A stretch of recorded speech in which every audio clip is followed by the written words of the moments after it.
Hi everyone, Ashlyn here from Minister for Happiness and welcome to this week's story time.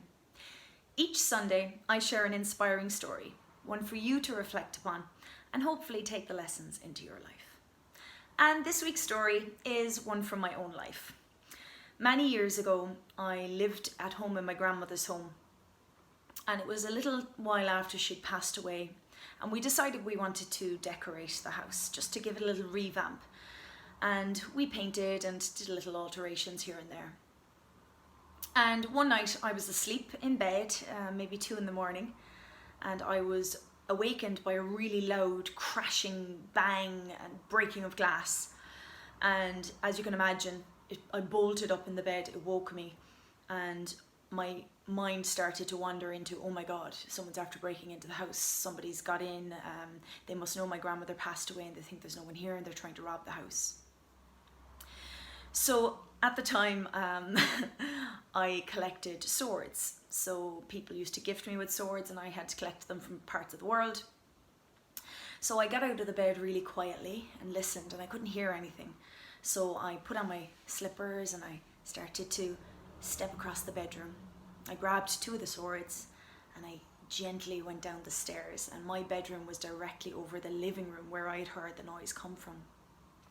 So I crept down the stairs in my pajamas and slippers in the dark, waiting to see what was awaiting me. And next thing, out of nowhere, the light came on, and I looked across the room, the other side of the living room, and there was my uncle. His room was at the other side of the house, and he looked at me and he said, "What are you doing, Lara Croft?" And there I was in my furry slippers with a samurai sword and Emblazium dagger in my hand and my little shorts and vest, ready to take on the world. And I was like, "Did you hear the noise?" And he said, "Yeah." So we looked around the living room and discovered that when we had rehung pictures after painting the room, we obviously didn't rehang one of them properly, and it had fallen off the fireplace, or fallen off over the fireplace, the picture, and crashed onto the marble of the fireplace and shattered everywhere. Hence the noise that I had heard. And my uncle proceeded to tell me the statistics of how likely I was to be injured or killed in having a weapon coming down to the scene of an accident or someone breaking in. So to this day, those swords are now in storage. But the lesson is nothing to do with that, really. It's just about our perceptions and how our senses can trick us sometimes. I was full sure, and my mind went straight away to the place that someone had broken in the window or the door and they were trying to rob the house. Not for a second did I think in a logical way that, we decorated and we'd done up the house and we'd hung pictures, and there are pictures hanging around the house anyway. It's possible they can fall, or the nail can come out of the wall, or the fixture or fitting. That was a possibility too, but my brain went straight to, the worst case scenario. Because our brains aren't designed to make us happy. They're designed to protect us.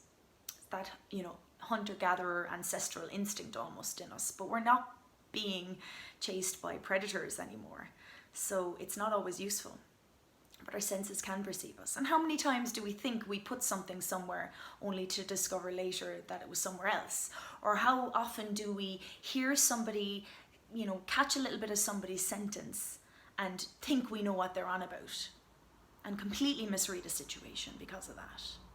How often do we think we know what we hear, what we see, or what we're experiencing, and actually we're only getting a fraction of it, and it's not a clear picture, and we end up making up this whole big scenario in our heads.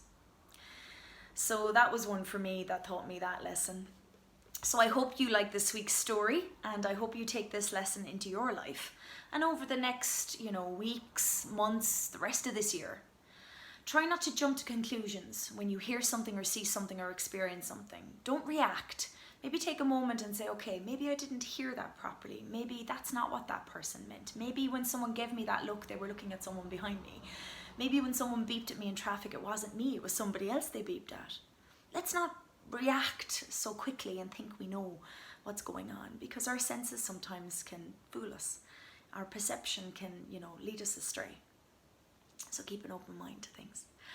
And as always, I'd ask you to like and share this story. You never know who this might speak to this week. And until next week, stay healthy, stay happy, stay safe. Bye.